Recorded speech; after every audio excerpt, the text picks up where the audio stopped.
વંદે ગુજરાત.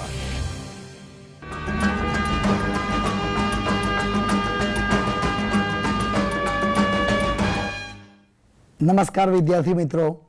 ગુજરાત માધ્યમિક અને ઉચ્ચતર માધ્યમિક શિક્ષણ બોર્ડ ગાંધીનગર અને ગુજરાત રાજ્યના સંયુક્ત ઉપક્રમે વંદે ગુજરાત ચેનલ પર ફરીથી આપ સૌનું હાર્દિક સ્વાગત છે. વિદ્યાર્થી મિત્રો, આપણે ધોરણ 12ના પ્રકરણ 9 પ્રકાશશાસ્ત્ર અને પ્રકાશીય ઉપકરણો વિશે ચર્ચા કરી રહ્યા છીએ. વિદ્યાર્થી મિત્રો, ગયા એપિસોડમાં આપણે પ્રકાશના પરાવર્તન, વક્રીભવન અને વિભાજનના કારણે કેટલીક ઘટનાઓનો અભ્યાસ કર્યો. આપણે પરાવર્તનના નિયમો જોયા, ત્યારબાદ અરીસાનું સૂત્ર મેળવ્યું, અરીસાની મોટવણીનું સૂત્ર જોયું અને ત્યારબાદ આપણે વક્રીભવનના નિયમો જોયા. તો વિદ્યાર્થી મિત્રો, વક્રીભવનના અગત્યના નિયમો પૈકી તમે નોંધ્યું જ હશે કે પ્રકાશનું કિરણ જ્યારે કોઈ ઘટ માધ્યમમાંથી પાતળા માધ્યમમાં પ્રવેશે છે ત્યારે લંબથી દૂર તરફ વક્રીભવન પામે છે, અને જ્યારે પ્રકાશનું કિરણ કોઈ પાતળા માધ્યમમાં મુસાફરી કરી ઘટ માધ્યમમાં પ્રવેશે છે ત્યારે લંબ તરફ વક્રીભવન પામે છે. તો વિદ્યાર્થી મિત્રો, આજે આપણે વક્રીભવનમાં આગળ કેટલીક ઘટનાઓ જોઈશું. તો આપ તૈયાર છો ને? દરેક વિદ્યાર્થી મિત્રો ફરીથી તમારી નોટ અને બોલપેન, પેન્સિલ વગેરે લઈને ફરીથી રેડી થઈ જાય. આપણે વક્રીભવનમાં આગળ જોઈશું લિટરલ શિફ્ટ. તો વિદ્યાર્થી મિત્રો, હવે આપણે જોઈશું લેટરલ શિફ્ટ. લેટરલ શિફ્ટ કોને કહેવાય? તો પ્રકાશનું કિરણ જ્યારે કોઈ પારદર્શક માધ્યમની સપાટી પર આપાત થાય છે ત્યારે આપાત થયા બાદ તેનું વક્રીભવન થશે. વક્રીભવન થયા બાદ ફરીથી એ જ માધ્યમની બીજી સપાટીમાંથી બહાર આવશે ત્યારે ફરીથી વક્રીભવન પામશે. જેમ કે અહીંયા બતાવ્યું છે, જોઈ શકો આપ. આ પ્રકાશનું કિરણ આ આપાત કિરણ છે.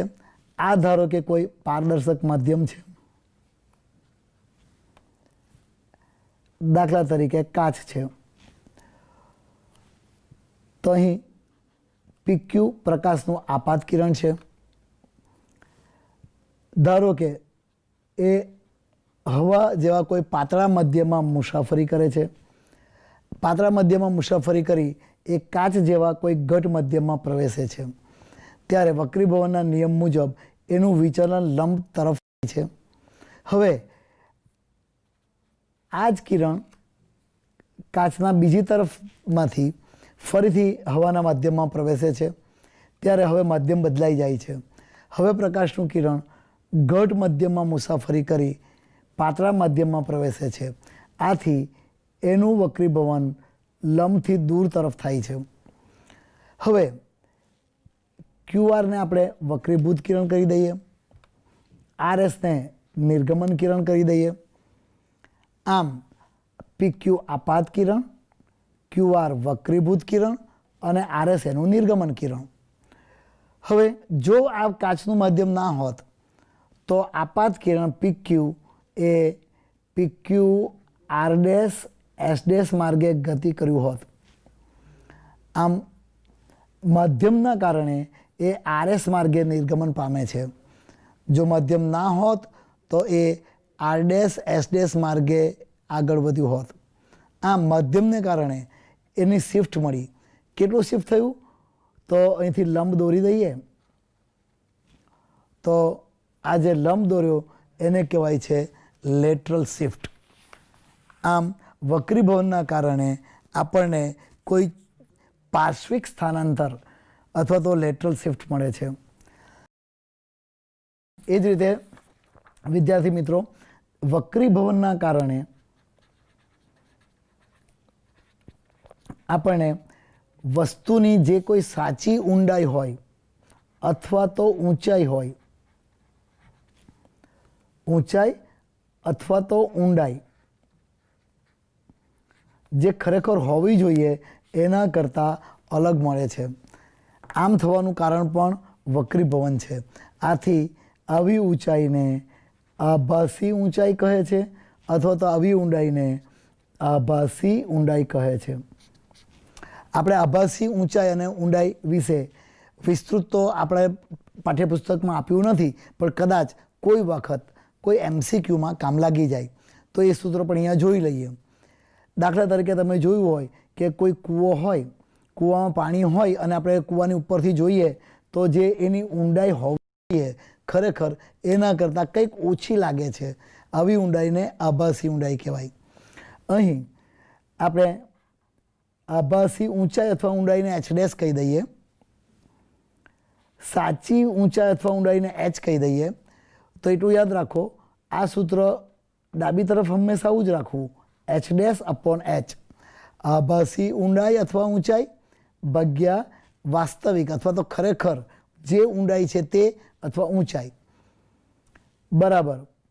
અહીં બંને માધ્યમના વક્રીભવનાંકનો ગુણોત્તર આવવાનો છે. ત્યારે ખાસ યાદ રાખો કે અહીં બે પ્રકારની શક્યતા છે. જે અવલોકન કરતા છે એ કાં તો પાતળા માધ્યમમાં હોય, કાં તો અવલોકન કરતા ઘટ માધ્યમમાં હોય. તો આપણે બંને સૂત્ર અહીંયા તમને બતાવી દઉં છું. જે બીજું સૂત્ર છે તેને આપણે આ રેડ કલર વડે દર્શાવ્યું છે, h'/h. તમે જોઈ શકો કે બંને બાજુ બંને સૂત્રોમાં ઓબ્ઝર્વર એટલે કે અવલોકન કરતા પાતળા માધ્યમમાં હોય કે ઘટ માધ્યમમાં હોય, ડાબી તરફ h'/h જ રહી છે. આભાસી ઊંચાઈ વાસ્તવિક ઊંચાઈ અથવા આભાસી ઊંડાઈ છેદમાં વાસ્તવિક ઊંડાઈ એની એ જ વાત આ તરફ છે. પરંતુ જમણી બાજુ જે રાખવાનું છે તે અવલોકન કરતા જે મધ્યમમાં હોય તેનો વક્રીભવનાંક અંશમાં રાખવો અને જે મધ્યમાં વક્રીભવન થતું હોય તેનો વક્રીભવનાંક છેદમાં રાખવો. દાખલા તરીકે આપણે જે કૂવાનું ઉદાહરણ લયું તેમાં અવલોકન કરતા પાતળા માધ્યમમાં છે તો અહીંયા પાતળા માધ્યમનો વક્રીભવનાંક n રેર છેદમાં n ડેન્સર આવી જાય. પણ આના કરતાં ઊંધું પણ આવી શકે. ધારો કે અવલોકન કરતા ઘટ માધ્યમમાં છે તો પણ ડાબી બાજુ તો એનું જ રહેવાનું, આભાસી ઊંચાઈ છેદમાં વાસ્તવિક ઊંચાઈ અથવા આભાસી ઊંડાઈ છેદમાં વાસ્તવિક ઊંડાઈ. પણ અહીંયા સૂત્ર શું થઈ જશે? અવલોકન કરતા હવે ઘટ માધ્યમમાં છે તો ઘટ માધ્યમનો વક્રીભવનાંક છેદમાં પાતળા માધ્યમનો વક્રીભવનાંક. આમ અહીંયા આપણે કહી દઈશું h'/h is equal two ND/NR. આમ ડી અને આર, આ ડી એટલે ઘટ માધ્યમનો વક્રીભવનાંક અને આર એટલે રેર માધ્યમનો વક્રીભવનાંક. મિત્રો, આ વક્રીભવનની ઘટનાના કારણે બીજી ખૂબ જ એક અગત્યની ઘટના બને છે. સામાન્ય રીતે આપણે સૂર્યોદય અથવા તો સૂર્યાસ્ત કોને કહીએ છીએ? સૂર્યોદય અથવા સૂર્યાસ્ત આ બે ઘટના ક્યારે થાય છે? તો વિદ્યાર્થી મિત્રો, આપ જાણતા જ હશો કે જ્યારે આ આપણી પૃથ્વી છે, જ્યારે સૂર્ય સમક્ષિતિજ પાસે આવે છે, હોરાઇઝન પાસે આવે છે, ત્યારે ખરેખર સૂર્ય અહીંયા આવે છે ત્યારે સૂર્યોદય થાય છે. અને એ જ રીતે જ્યારે સૂર્ય એ જ સમક્ષિતિજમાં સામેની બાજુ તરફ આવે છે ત્યારે સૂર્યાસ્ત થાય છે. પરંતુ વક્રીભવનની ઘટનાના કારણે આ સૂર્યોદય કે સૂર્યાસ્ત જે ખરેખર સમયે થવો જોઈએ એના કરતાં થોડો ઘણો જલ્દી દેખાય છે. જેમ કે સૂર્ય હોરિઝોન જે સમક્ષિતિજ છે એના કરતાં નીચે હોય ત્યારનો જ અહીંયા આપણને પૃથ્વી પર દેખાવા મળે છે. એ જ રીતે ખરેખર સૂર્યાસ્ત થઈ જાય છે, સમક્ષિતિજ આગળ સૂર્ય આવી ગયો છે, છતાં પણ સૂર્ય થોડો નીચે જાય ત્યાં સુધી આપણે જોઈ શકીએ છીએ. આમ થવાનું કારણ પણ વક્રીભવન છે. એ ઘટના પણ જરાક વ્યવસ્થિત સમજી લઈએ. તો અહીંયા આકૃતિમાં તમને બતાવ્યું છે. આ પૃથ્વી છે, પૃથ્વીનું વાતાવરણ, આ ક્ષિતિજ છે. હવે ખરેખર ક્ષિતિજ પર આવવો જોઈએ સૂર્ય, એના કરતાં સૂર્ય થોડો નીચે હોય ત્યારે પણ સૂર્યનું કિરણ જ્યારે વાતાવરણમાં પ્રવેશે છે ત્યારે ક્રમશઃ બદલાતા જતા વક્રીભવનાંકવાળા માધ્યમમાં ગતિ કરે છે. હવે પ્રાયોગિક રીતે માલમ પડ્યું કે ખરેખર આપણે જે કહીએ છીએ કે હવાનો વેગ ખરેખર આ વક્રીભવન ના થવું જોઈએ, કારણ કે આ વાતાવરણ હવા એની બહાર એટલે શૂન્યાવકાશ. આમ સામાન્ય રીતે આપણે હવાનો વક્રીભવનાંક 1 લઈએ છીએ, પણ એની એક્ઝેક્ટ વેલ્યુ 1 નથી. હવાના વક્રીભવનાંકની નોંધી લેજો. હવા માટે વક્રીભવનાંકનું મૂલ્ય એક્ઝેક્ટ 1 નથી, પરંતુ 1.00029 છે. ફરીથી નોંધજો વિદ્યાર્થી મિત્રો, હવા માટે વક્રીભવનાંક આપણે 1 લઈ લઈએ છીએ, પણ ખરેખર એનું મૂલ્ય કેટલું છે? 1.00029. આના કારણે વક્રીભવનને કારણે જે શિફ્ટ મળે છે, જે આપણે લિટરલ શિફ્ટની વાત કરી તે, એ આંશિક શિફ્ટ આશરે 0.5 ડિગ્રી જેટલી મળે છે. અને આ શિફ્ટને અનુરૂપ જો સમયનો તફાવત લઈએ તો તે સમયનો તફાવત 2 મિનિટ જેટલો મળે છે. આમ આ કારણ મુખ્ય છે કે હવાનો વક્રીભવનાંક 1 નથી, પણ 1.00029 છે. તેના કારણે આંશિક શિફ્ટ 0.5 ડિગ્રી જેટલી મળે છે, અને આ શિફ્ટને અનુરૂપ સમય તફાવત 2 મિનિટ છે. હવે વિદ્યાર્થી મિત્રો ફરીથી આકૃતિ પર જોઈ લઈએ. હવે તમે સમજી શકો છો કે પૃથ્વી છે, અવલોકન કરતા તો પૃથ્વી પર જ છે. સૂર્ય જ્યારે ક્ષૈતિજ પર આવવો જોઈએ ત્યારે સૂર્યોદય કે સૂર્યાસ્ત થાય, પરંતુ વક્રીભવનની ઘટનાને કારણે જે શિફ્ટ મળી અને મેં તમને દર્શાવ્યું પ્રમાણે 2 મિનિટ, આમ 2 મિનિટ જલ્દીથી ખરેખર ક્ષૈતિજ પર આવે તેની 2 મિનિટ પહેલાંથી આપણે સૂર્યને જોઈ શકીએ, અને આ રીતે સૂર્યોદયની ઘટના 2 મિનિટ વહેલી થાય છે. એ જ પ્રમાણે આપણે સૂર્યાસ્તની વાત કરી શકીએ કે સૂર્ય ખરેખર અહીંયા આવે એટલે સૂર્યાસ્ત થઈ જવો જોઈએ, તો આના કરતાં ઊંધું થશે કે હવે સૂર્ય ખરેખર સમક્ષિતિજ પર આવે ત્યારની બીજી 2 મિનિટ સુધી આપણે એને જોઈ શકીએ છીએ. આમ વક્રીભવનના કારણે સૂર્યોદય કે સૂર્યાસ્ત આપણને એના ખરેખરા સમય કરતાં 2 મિનિટ વહેલો અથવા 2 મિનિટ મોડો વધારે સમય સુધી જોઈ શકીએ છીએ. હવે વક્રીભવનની ઘટનાના કારણે વિદ્યાર્થી મિત્રો એક બીજી ખૂબ જ અગત્યની ઘટનાનો આપણે અભ્યાસ કરવાના છે. તમે કદાચ 10મા ધોરણમાં આ ઘટના કરી જ ગયા છો. ફરીથી આપણે સ્નેલના નિયમોને યાદ કરી દઈએ. તો સ્નેલના નિયમ મુજબ પ્રકાશનું કિરણ જ્યારે ઘટ માધ્યમમાંથી પાતળા માધ્યમમાં પ્રવેશે છે ત્યારે લંબથી દૂર તરફ વળાંક લે છે.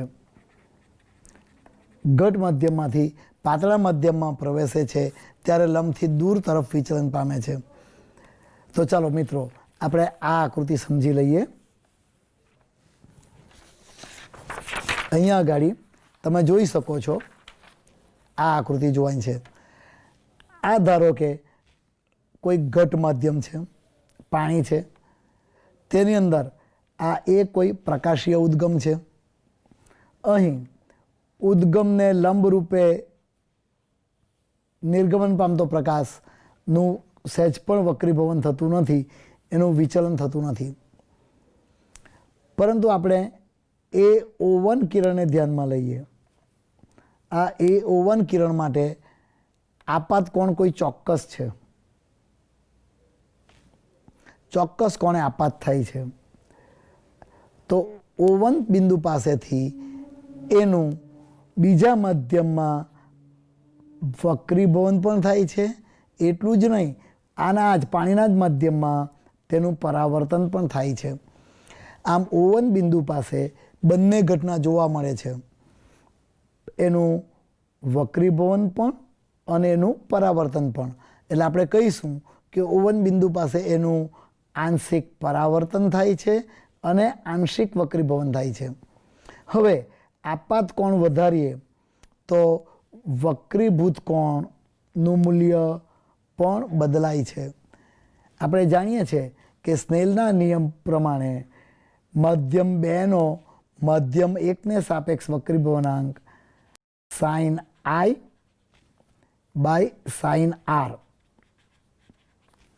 તો હવે આપાત કોણ બદલાતા વક્રીભૂત કોણ આર એ બદલાવવું જ પડે. આમ આપાત કોણ બદલાય છે, આથી વક્રીભૂત કોણ આર પણ બદલાય છે.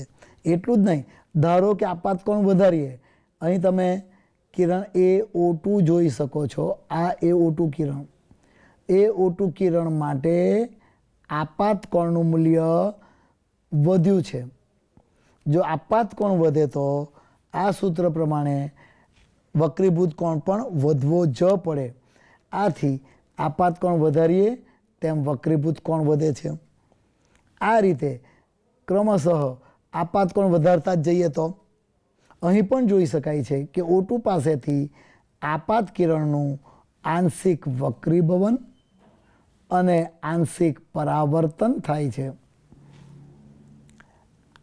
આ જ પ્રમાણે આપાત કોણ વધારતા જઈએ તો વક્રીભૂત કોણ વધતો જાય છે. આપાત કોણ વધારતા જઈએ તો વક્રીભૂત કોણ વધતો જાય છે. આથી એક ચોક્કસ આપાત કોણ એવો આવે છે કે વક્રીભૂત કિરણ બંને માધ્યમને જુદી પાડતી સપાટીને સમાંતર થાય છે. અહીં તમે જોઈ શકો કે વક્રીભૂત કિરણ બંને માધ્યમને જુદી પાડતી સપાટીને સમાંતર થઈ ગયું છે. આમ વક્રીભૂત કોણ કેટલાનો થઈ ગયો? 90નો થઈ ગયો. આમ જ્યારે આપાત કોણ અમુક ચોક્કસ હોય ત્યારે વક્રીભૂત કોણ 90નો બને છે. જે આપાત કોણ માટે વક્રીભૂત કિરણ બંને માધ્યમને જુદી પાડતી સપાટીને સમાંતર થાય છે અને વક્રીભૂત કોણ 90નો થાય છે, તે આપાત કોણને ક્રાંતિકોણ IC કહે છે. દરેક માધ્યમને આવો એક ચોક્કસ આ ક્રાંતિકોણ હોય જ છે. દરેક માધ્યમને ચોક્કસ ક્રાંતિકોણ હોય છે. હવે જો આપાત કોણનું મૂલ્ય ક્રાંતિકોણ કરતાં વધારવામાં આવે તો આ આપાત કોણનું મૂલ્ય એ ગ્રેટર ધેન ક્રાંતિકોણ, I is greater than IC. તો હવે જે અત્યાર સુધી આંશિક વક્રીભવન અને આંશિક પરાવર્તન જે બંને ઘટનાઓ થતી હતી તેની જગ્યાએ હવે માત્ર એનું આપેલા માધ્યમમાં પરાવર્તન થાય છે. આમ આપાત કિરણ એના એ જ માધ્યમમાં સંપૂર્ણ પરાવર્તન પામે છે. તો આ ઘટના થઈ ગઈ પૂર્ણ આંતરિક પરાવર્તનની. શું થાય છે? આપાત કિરણનું એના એ જ માધ્યમમાં પરાવર્તન થાય છે. આથી એને પૂર્ણ આંતરિક પરાવર્તન કહે છે. તમે જોઈ શકો છો પૂર્ણ આંતરિક પરાવર્તનની ઘટના થાય એ માટે સૌથી અગત્યનું શું છે? તો પૂર્ણ આંતરિક પરાવર્તનની ઘટના માટે જરૂરી છે કે આપાત કોણનું મૂલ્ય એ ક્રાંતિકોણ કરતાં વધારે હોવું જોઈએ. આપાત કોણનું મૂલ્ય ક્રાંતિકોણ કરતાં વધારે હોય ત્યારે પૂર્ણ આંતરિક પરાવર્તનની ઘટના બને છે. હવે જો આપાત કોણ આપણે સૂત્રો મૂકી દઈએ તો કહી શકીએ કે આપાત કોણ I is equal to IC. જ્યારે આપાત કોણનું મૂલ્ય ક્રાંતિકોણ જેટલું હોય છે ત્યારે વક્રીભૂત કિરણ 90નો બને છે. આથી સ્નેલના નિયમ મુજબ N21 is equal to sin I by sin R. કિંમતો મૂકી દઈએ તો sin 90 by sin IC આવશે. I is IC, sin IC by sin 90. આમ N21 is equal to sin IC ભાગ્યા sin 91. આમ N21 is equal to sin IC. એના પરથી આપણે ખબર છે કે મધ્યમ 1 મધ્યમ 2ને સાપેક્ષ વક્રીભવનાંક N12 જોઈતો હોય તો N12 is equal two 1/N21. આથી N12 is equal two 1/sin IC. આમ જે માધ્યમ માટે ક્રાંતિકોણનું મૂલ્ય ઓછું હોય એ માધ્યમ માટે માધ્યમનો વક્રીભવનાંક પ્રમાણમાં વધારે હોય. ઉલટું, જો માધ્યમનો વક્રીભવનાંક જેમ મોટો હોય તેમ તેના માટે ક્રાંતિકોણનું મૂલ્ય ઓછું થઈ જાય. મિત્રો, એક કોષ્ટક આપ્યું છે, તેમાં બધા ક્રાંતિકોણના મૂલ્યો આપ્યા છે. એ માત્ર તમારી જાણ પૂરતું છે, એ તમે જોઈ શકો છો. આ પૂર્ણ આંતરિક પરાવર્તનની ઘટના માટે જરૂરી છે કે આપાતકોણનું મૂલ્ય I એ IC કરતાં વધારે હોવું જોઈએ. હવે આ પૂર્ણ આંતરિક પરાવર્તનની ઘટનાના કારણે કેટલીક બહુ અગત્યની ઘટનાઓ જોવા મળે છે. આપણે કહીએ કે ભાઈ ડાયમંડ, તમે બધા હીરો તો જોયો જ હશે, ડાયમંડ. તો ડાયમંડ શા માટે ઝળહળે છે? હીરો ડાયમંડ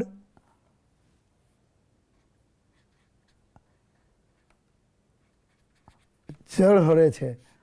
ડાયમંડમાં પૂર્ણ આંતરિક પરાવર્તનની ઘટનાને કારણે ઝળહળાટ જોવા મળે છે. તો એનું કારણ એ છે કે ડાયમંડનો વક્રીભવનાંક ખૂબ જ વધારે છે. ડાયમંડ માટે વક્રીભવનાંકનું મૂલ્ય 2.4 જેટલું છે. એનું વક્રીભવનાંક આટલું હોય, આપણે sin IC is equal two 1/N21 કરી શકીએ. અને આ કિંમતો કરી દઈએ તો ICનું મૂલ્ય માત્ર 24.4 ડિગ્રી જેટલું મળે છે. આમ ડાયમંડ માટે ક્રાંતિકોણનું મૂલ્ય, આ નોંધી લેજો, જે કદાચ MCQ માટે પણ કામ લાગી શકે, કારણ કે આ વિધાન આપણા પાઠ્યપુસ્તકમાં આપ્યું છે. ડાયમંડ માટે ક્રાંતિકોણનું મૂલ્ય 24.4 ડિગ્રી જેટલું છે. આથી એના પર આપાત થતા મોટા ભાગના કિરણો માટે આપાતકોણનું મૂલ્ય એ ક્રાંતિકોણ કરતાં વધારે જોવા મળે છે. આમ આપાતકોણનું મૂલ્ય ક્રાંતિકોણ કરતાં વધારે હોય, મોટા ભાગના કિરણોનું પૂર્ણ આંતરિક પરાવર્તન થાય છે. અને પૂર્ણ આંતરિક પરાવર્તન થવા થકી હીરો ઝળહળે છે. જો કે જે નેચરલ ડાયમંડ મળે છે એમાં જે ઝળહળતા તો હોય જ છે, પણ આપણે જે વાસ્તવિકમાં જોઈએ છે એનું કારણ થોડુંક બીજું પણ છે, જેનો ઉલ્લેખ પણ પાઠ્યપુસ્તકમાં કર્યો છે. એ પણ અહીં જોઈ લઈએ કે ડાયમંડને કોઈ યોગ્ય દિશામાં કાપવામાં આવે છે. આ ડાયમંડ કટરની કુશળતા ડાયમંડને ઝળહળતો બનાવે છે. ડાયમંડને યોગ્ય રીતે ઘસીને એમાં અનેક પૂર્ણ આંતરિક પરાવર્તનની ઘટના મેળવી શકાય છે. આ કારણસર આપણને ડાયમંડ ખૂબ જ પ્રકાશિત લાગે છે. આ જ રીતે પૂર્ણ આંતરિક પરાવર્તનની એક બીજી ઘટના પણ મહત્વની છે. પૂર્ણ આંતરિક પરાવર્તનના કારણે આપણને ગરમ પ્રદેશમાં, ખાસ કરીને ઉનાળામાં મૃગજળ જોવા મળે છે. એ શું છે મૃગજળ? એ ઘટના પણ આજે આપણે વૈજ્ઞાનિક દ્રષ્ટિએ સમજી લઈએ કે ઉનાળામાં શું હોય છે. ઉનાળામાં પૃથ્વીની સપાટી અથવા જમીનનો ભાગ પ્રમાણમાં ગરમ હોય છે. આમ જમીન સાથે સંપર્કમાં રહેલી હવા એ ગરમ હવા હોય છે. એટલું જ નહીં, જમીનથી જેમ ઉપર તરફ જઈએ તેમ હવા ઠંડી થતી જાય છે. અને આમ તો આવું કાયમ જ હોય છે, પરંતુ મેં ઉનાળાનો ઉલ્લેખ એટલા માટે કર્યો કે ઉનાળામાં આ તફાવત ખાસ નોંધનીય હોય છે, અથવા તો ગણતરીમાં લઈ શકાય એટલો તફાવત હોય છે કે જમીન પાસેની હવા પ્રમાણમાં વધારે ગરમ અને જમીનથી ઉપરની હવા પ્રમાણમાં ઠંડી હોય છે. તો આ જમીન કરતાં ઉપરના વિભાગમાં ઠંડી હવા અને જમીનના સંપર્કમાં ગરમ હવા. હવે વિદ્યાર્થી મિત્રો, આપ જાણો જ છો કે ગરમ હવા પાતળી હોય, એનો વક્રીભવનાંક ઓછો હોય. ઠંડી હવાનો વક્રીભવનાંક પ્રમાણમાં વધારે હોય. આમ જ્યારે ગરમ પ્રદેશમાં અને ખાસ કરીને ઉનાળામાં, ધારો કે આપણે આવી કોઈ વાત કરી દઈએ કે અહીં તમે જોઈ શકો છો કે એક ઝાડ દર્શાવ્યું છે. આ જમીન જોડે સંપર્કમાં રહેલી ગરમ હવા છે. તો જ્યારે અવલોકન કરતા જોઈ છે ત્યારે કોઈ ખૂબ જ ઊંચાઈવાળું, દાખલા કે ઝાડની ટોચ પરથી આવતું કિરણ સતત ઘટતા વક્રીભવનાંકવાળી હવામાં ગતિ કરે છે. આ કારણસર સતત ઘટતો એવું જોવા મળે છે કે જાણે એનું પૂર્ણ આંતરિક પરાવર્તન થાય. જો પૂર્ણ આંતરિક પરાવર્તનની ઘટના થાય તો જોનારની આંખમાં આ ઝાડ જાણે કે કોઈ પાણીના ખાબોચિયામાંથી આવતું હોય એવું લાગે છે. આ ઝાડનું કોઈ પાણીના ખાબોચિયામાં પ્રતિબિંબ રચાયું હોય એવો ભાસ જોનારને થાય છે. આ જ છે મૃગજળ. કારણ કે હકીકતમાં ત્યાં પાણી નથી, આ માત્ર શંકા છે. અને તેમ થવાનું કારણ સતત ઘટતો વક્રીભવનાંક છે. પ્રકાશનું કિરણ સતત ઘટતા જતા વક્રીભવનાંકવાળા માધ્યમમાંથી પસાર થાય છે. તેના કારણસર જોનારને દૂરથી એમ લાગે છે કે આ વૃક્ષ, આ ઝાડ જાણે કે પાણીના ખાબોચિયામાં છે. આ ઘટનાને મૃગજળ અથવા મરીચિકા કહે છે. અહીં પણ MCQ પૂછવાની શક્યતા છે કે ભાઈ મરીચિકા કઈ ઘટના પર આધારિત છે. તો મરીચિકા પાછળનું વૈજ્ઞાનિક કારણ છે પૂર્ણ આંતરિક પરાવર્તન. એ જ રીતે પૂર્ણ આંતરિક પરાવર્તનની ઘટનાનો ઉપયોગ કરીને આપણે કોઈપણ વસ્તુનું પ્રતિબિંબ એની સાઇઝ બદલ્યા સિવાય આપણે ઉલટાવી શકીએ છીએ. દાખલા તરીકે પ્રિઝમ. જો આ માટે પ્રિઝમને ચોક્કસ કોણે રાખવામાં આવે છે, પ્રિઝમનો એક ખૂણો 90 ડિગ્રીનો અને અન્ય બે ખૂણા 45 ડિગ્રીના.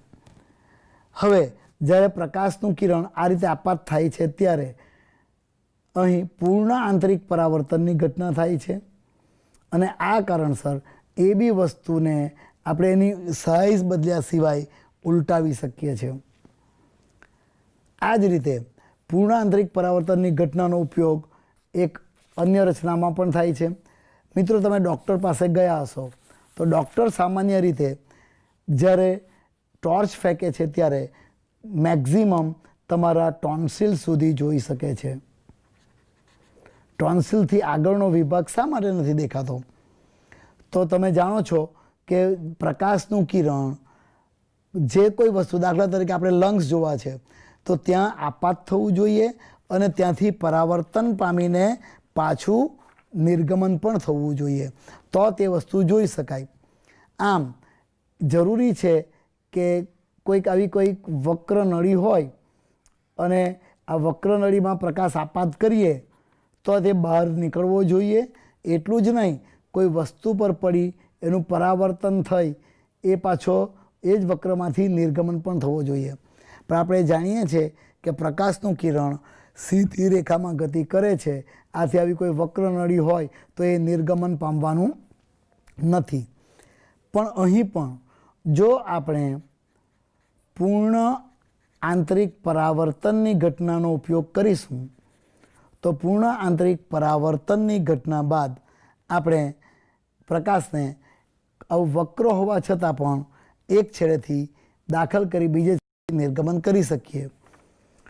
જોઈ લઈએ કે આ કેવી રીતે શક્ય બને છે. વિદ્યાર્થી મિત્રો, તમે અહીંયા જોઈ શકો છો આવા ચોક્કસ પ્રકારના ફાઇબર બનાવવામાં આવે છે જેને આપણે ઓપ્ટિકલ ફાઇબર કહીએ છીએ. આ ઓપ્ટિકલ ફાઇબરમાં ફાઇબરની ઉપર તરફનો વક્રીભવનાંક ખૂબ જ નાનો રાખવામાં આવે છે. એટલે ફાઇબરની ફરતે જે આ આવરણ કરેલું છે તે ફાઇબરના દ્રવ્ય કરતાં ખૂબ જ ઓછો વક્રીભવનાંક ધરાવતા કોઈ દ્રવ્યનું છે. આથી એની અંદરના વિભાગમાં વક્રીભવનાંક ખૂબ જ મોટો રાખવામાં આવે છે. આ કારણસર જ્યારે પ્રકાશનું કિરણ આપાત થાય છે ત્યારે આપાત કિરણ નું મૂલ્ય ક્રાંતિકોણ કરતાં વધુ હોય છે અને એ ક્રમશઃ ફાઇબરની અંદરથી અનેકવાર પૂર્ણ આંતરિક પરાવર્તન પામે છે અને છેવટે બહાર નિર્ગમન પામે છે. આમ ઓપ્ટિકલ ફાઇબર વક્રો હોવા છતાં તેમાંથી પ્રકાશ પસાર થાય છે. આ કારણસર ઓપ્ટિકલ ફાઇબર મેડિકલ ક્ષેત્રે ખૂબ જ ઉપયોગી છે. એટલું જ નહીં, તમે જોઈ શકો છો કે અહીં ઓપ્ટિકલ ફાઇબરમાં પૂર્ણ આંતરિક પરાવર્તનની ઘટના થાય છે. આથી જો આપણે કોઈ સંદેશાનું મોકલવો હોય તો આવા ઓપ્ટિકલ સિગ્નલોનું પણ એ 100% પરાવર્તન કરી શકે અને કોઈ સિગ્નલને 100% ક્ષમતાથી એક સ્થળેથી અન્ય સ્થળે મોકલી શકાય. આથી જ આજે આધુનિક સંદેશા વ્યવહારમાં પણ ઓપ્ટિકલ ફાઇબર ખૂબ જ ઉપયોગી છે. હવે આજે મોડર્નમાં સિલિકા ગ્લાસ ફાઇબરમાંથી જે ઓપ્ટિકલ ફાઇબર બનાવવામાં આવે છે તે લગભગ 1 કિલોમીટર સુધી સારી રીતે 95% ક્ષમતાથી પ્રસારણ કરી શકે. તો આ પણ નોંધી લેજો, MCQમાં કામ લાગે એવું છે કે સિલિકા ગ્લાસ ફાઇબરમાંથી જે ઓપ્ટિકલ ફાઇબર બનાવવામાં આવે છે તેની મદદથી 1 કિલોમીટર સુધી આપણે પ્રસારણ કરી શકીએ છીએ. તમે આ ઉપરાંત ઓપ્ટિકલ ફાઇબરનો ઉપયોગ લેમ્પ જોડે પણ જોયો હશે. ડેકોરેટિવ લેમ્પમાં ઘણીવાર બધા ફાઇબરના નાના તાતણાઓ હશે, ફાઇબરના અનેક આવા સૂક્ષ્મ તાતણાઓ હશે અને એના અંતમાં કોઈ પ્રકાશિત થતું હશે. આવી ડેકોરેટિવ લાઇટ બનાવવા માટે પણ ઓપ્ટિકલ ફાઇબર ખૂબ જ ઉપયોગી છે. તો વક્રીભવનના કારણે પુનરાંતરિક પરાવર્તન થાય છે અને પૂર્ણ આંતરિક પરાવર્તનની ઘટનાના કારણે આપણને ઓપ્ટિકલ ફાઇબર પૂર્ણ આંતરિક પરાવર્તન ઓપ્ટિકલ ફાઇબર, ત્યારબાદ મરીચિકા જેવી કેટલીક ઘટનાઓ આપણે જોઈ લીધી. હવે વિદ્યાર્થી મિત્રો, વક્રીભવનના કારણે આપણે આગળ ખૂબ જ અગત્યની વાત કરવાના છે કે વક્રીભવનના કારણે કોઈ ગોળીય સપાટી પાસે થતું વક્રીભવન, કોઈ ગોળીય સપાટી પાસે થતું વક્રીભવન, ગોળીય સપાટી પાસે થતું વક્રીભવન. ગોળીય સપાટી પાસે થતું વક્રીભવન સમજવા માટે આપણે પહેલાં એવી કોઈ વાત કરીશું કે કોઈ એક જ ગોળાકાર સપાટી છે. આ ધારો કે કોઈ એક જ ગોળાકાર સપાટી છે, વક્રીભવનકારક કોઈ એક જ સપાટી છે, બીજી તરફની સપાટી ખૂબ જ લાંબી છે, એટલે એને આ રીતે દર્શાવી દઈએ. અહીં પણ આ એની મુખ્ય અક્ષ છે. જો કોઈ કિરણ વસ્તુમાંથી આવતો હોય, ધારો કે O બિંદુવત વસ્તુ છે, O બિંદુવત વસ્તુ છે, વસ્તુમાંથી આ ON કોઈ આપાત કિરણ છે, એક જ વક્રીભવનકારક સપાટી પાસેથી એનું વક્રીભવન થાય છે. એનું વક્રીભવન થઈ કોઈ I બિંદુમાંથી પસાર થાય છે. બીજું એક કિરણ લઈ શકીએ જે ઓમાંથી અરીસાના ધ્રુવીય બિંદુ M કહી દઈએ તો M પર આપાત થાય છે, તેનું સીધું વક્રીભવન થશે. આમ I પાસે બિંદુવત ઓનું પ્રતિબિંબ રચાય છે. O એટલે ઓબ્જેક્ટ, બિંદુવત વસ્તુ, અને I તેનું બિંદુવત પ્રતિબિંબ છે. હવે આપણે આ એન પાસે વક્ર સપાટીને લંબ દોરવો છે, તો આ માટે વક્રતા કેન્દ્ર સી અને એનને જોડી દઈએ તો એનસી એ લંબ થશે. આમ આપાત કિરણે લંબ સાથે બનાવેલો ખૂણો આપાત કોણ, વક્રીભૂત કિરણે લંબ સાથે બનાવેલો ખૂણો વક્રીભૂત કોણ. તો આ આપાત કોણ છે, આ વક્રીભૂત કોણ છે. હવે આપણે આ ધ્રુવીય બિંદુથી વસ્તુ સુધીનું અંતર એ વસ્તુ અંતર યુ છે. ધ્રુવીય બિંદુથી વક્રતા કેન્દ્ર સુધીનું અંતર એ વક્ર ત્રિજ્યા આર છે. વક્રતા ધ્રુવીય બિંદુથી પ્રતિબિંબ સુધીનું અંતર એ પ્રતિબિંબ અંતર વી છે. લેન્સ માટે પણ અરીસા જેવી સંજ્ઞા પદ્ધતિ વાપરી શકાય. આપાત કિરણની દિશામાં મપાતા અંતરો ધન હોય છે, જ્યારે તેની વિરુદ્ધ દિશામાં મપાતા અંતરો ઋણ હોય છે. તો જોઈ શકો મિત્રો, અહીં આપાત કિરણની દિશામાં જ આપણે એમસી માપીએ છીએ, આથી આરને ધન ગણીશું. આપાત કિરણની દિશામાં આપણે એમઆઈ માપીએ છીએ, આ પ્રતિબિંબ અંતર વી પણ ધન ગણાશે. પરંતુ વસ્તુ અંતર એમથી ઓ તરફ જે આપાત કિરણની વિરુદ્ધ દિશામાં છે, એટલે આપણે વસ્તુ અંતરને યુને ઋણ લેવું પડશે. ધારો કે ખૂણો એમ ઓ એન આલ્ફા છે, એ જ રીતે ખૂણો એન સી એમ એ બીટા છે, અને એ જ રીતે ખૂણો સી આઈ એન એ ગેમા છે. તો આલ્ફા, બીટા અને ગેમા આકૃતિમાં દર્શાવ્યા પ્રમાણેના કિરણો છે. તો વિદ્યાર્થી મિત્રો, આ આકૃતિ કેવી રીતે દોરી શકાય તે સમજાવ્યું. હવે આ જ આકૃતિ સરસ રીતે અહીંયા બતાવી છે, જે તમે દોરી શકો. જરા ઝડપથી આકૃતિ દોરી દેજો. હું એ દરમિયાન ફરીથી બોલતો જાઉં છું, રિપીટ કરતો જાઉં છું. આ એમએન કોઈ વક્રીભવનકારક સપાટી છે. વક્રીભવનકારક સપાટી ઓ બિંદુવત વસ્તુ છે. ઓ એમ મુખ્ય અક્ષ છે. ઓમાંથી આવતું કિરણ ઓ એન આપાત કિરણ છે. આ એન અને સીને જોડતી ત્રુટક રેખા એ સપાટી પાસે દોરેલો લંબ છે. એન આઈ વક્રીભૂત કિરણ છે. એક બીજું કિરણ ઓમાંથી સીધું નીકળે છે, જે આઈમાંથી પસાર થાય છે.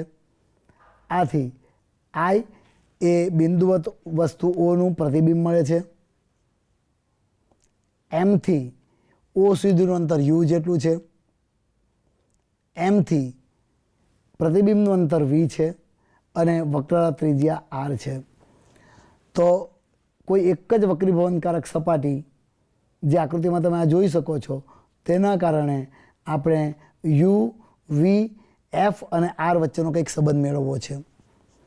તો આ મેળવવા માટે આપણે પહેલાં એક ત્રિકોણ માટે બહિષ્કોણનો નિયમ સમજવો જરૂરી છે. તો એ સમજી લઈએ. કોઈ પણ ત્રિકોણ માટે બહિષ્કોણનો નિયમ એટલે શું? ધારો કે આ કોઈ ત્રિકોણ છે.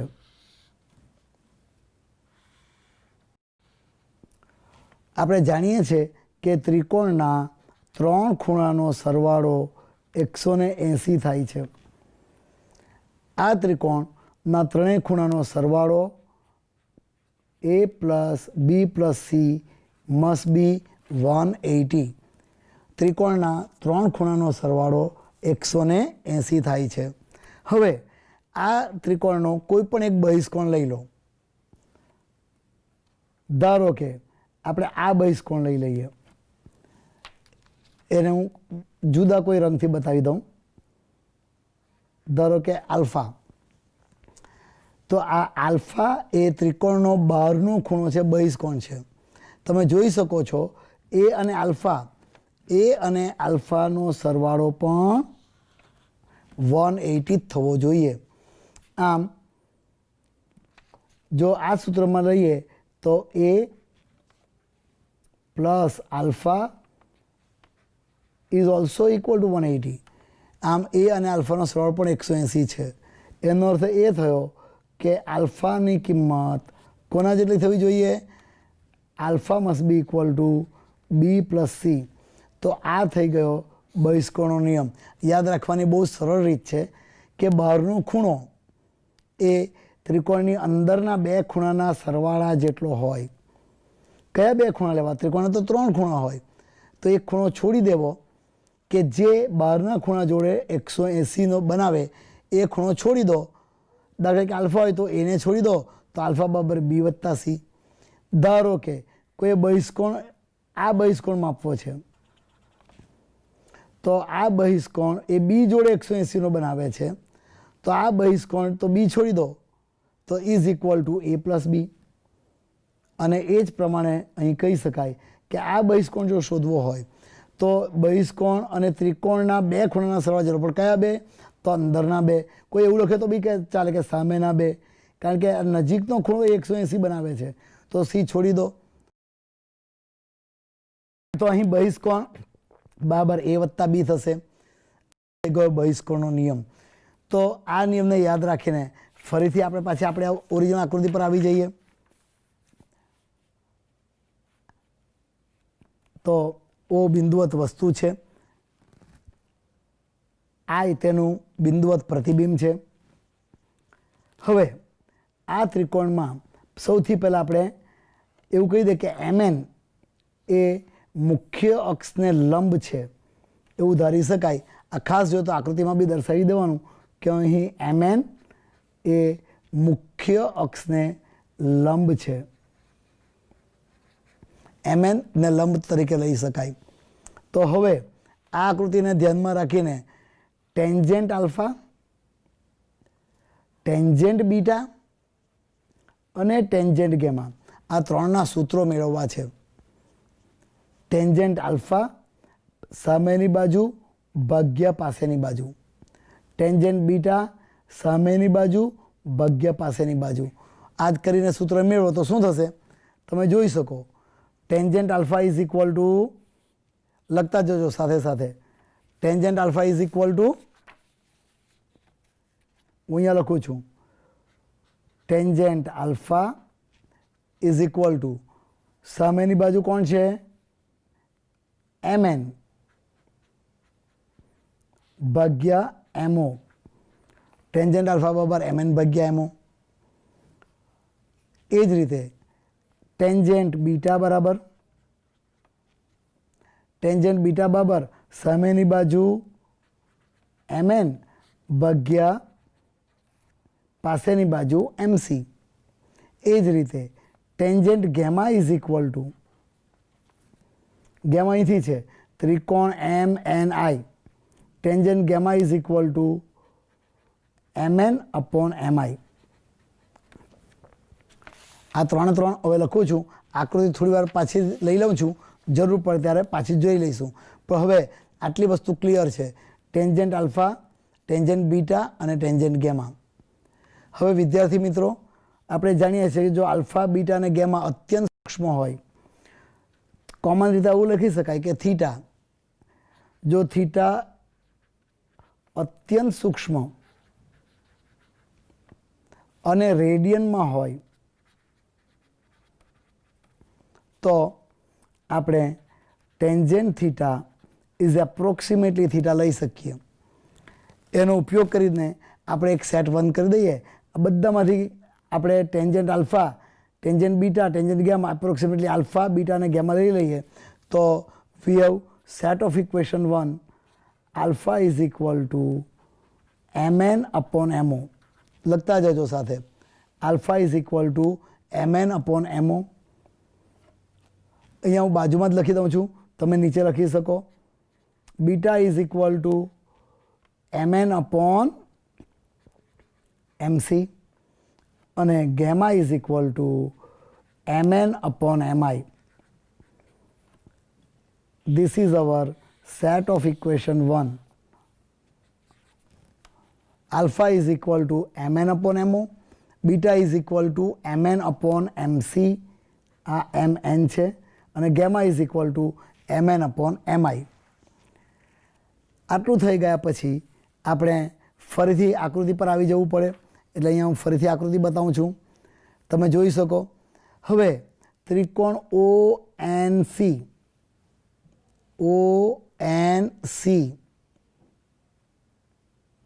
આ ત્રિકોણના બહિષ્કોણ I, અગાઉ શીખ્યા એ પ્રમાણે આ બહિષ્કોણ I કેટલો થવો જોઈએ? તો ત્રિકોણનો એની બાજુનો ખૂણો છોડી દેવું, એની સામેના બે ખૂણાના સરવાળા જેટલો થવો જોઈએ. આમ બીજું સૂત્ર લખીએ આપણે હવે આની નીચે. તો શું લખાશે કે I is equal to alpha plus beta. તો આ સૂત્ર થશે આકૃતિ પરથી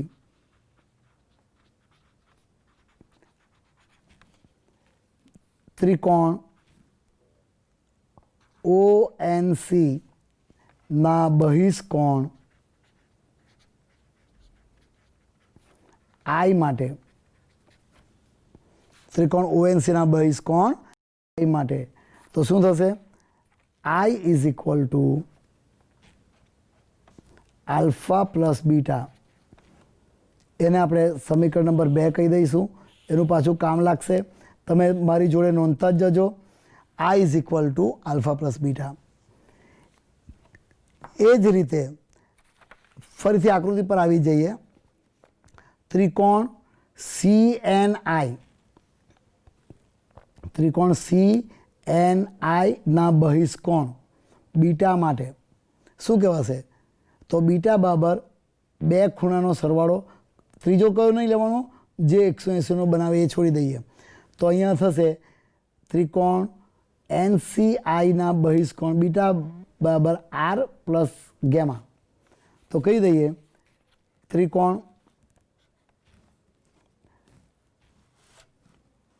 CNI ના બહિષ્કોણ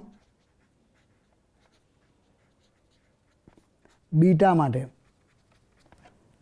શું કહેવાશે કે beta is equal two R plus gamma. પણ આપણે જોઈએ છે સ્નેહલના નિયમમાં વક્રીભૂત કોણ R, એટલે આના પરથી આરને સૂત્ર કરતાં બનાવી દઈએ તો શું થશે? માટે R is equal to beta minus gamma. This is our equation number 3. તમે જોઈ શકો I is equal to alpha plus beta અને R is equal to beta plus gamma. હવે સ્નેહલના નિયમ મુજબ ફરીથી આપણે કહી દઈએ શું આવશે સ્નેહલના નિયમ મુજબ? તો સ્નેહલના નિયમ મુજબ N21 is equal to N2 by N1.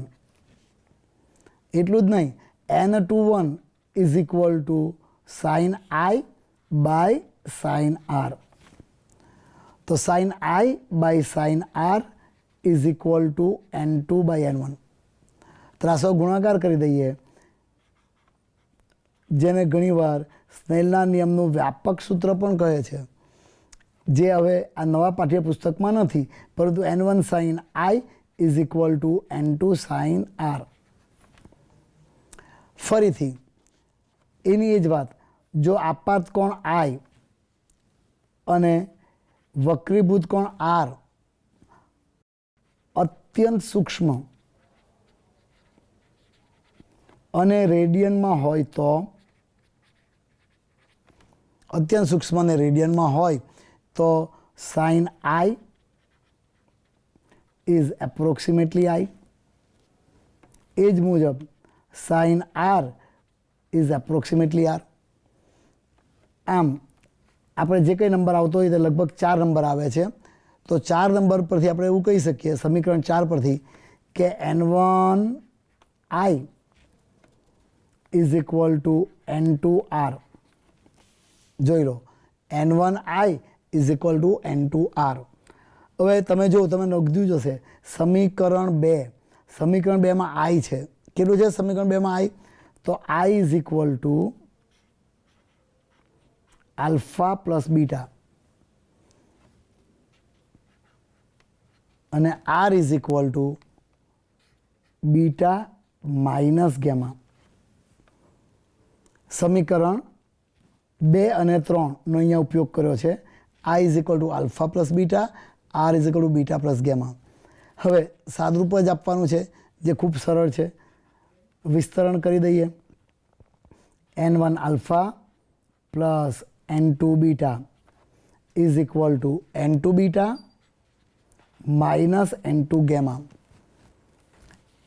હવે N1 આલ્ફા